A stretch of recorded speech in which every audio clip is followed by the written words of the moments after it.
Hercules, I got some news for you.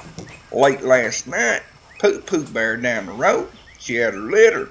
Yep, she had six. Six? And everybody's saying that you are the father.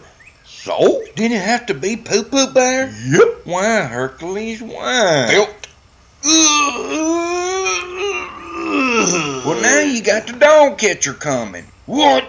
We gotta go and save them. Come on. Whose fault's that? Your fault. He's gonna come. Don't let him take my puppies off. No, he's not taking them off. No? Oh, he's breaking them to you. Me? Oh, it's been a little tough at the beginning. Tough? Well, for starters, we'll have to start buying cheaper dog food, not your regular dog food. Easy.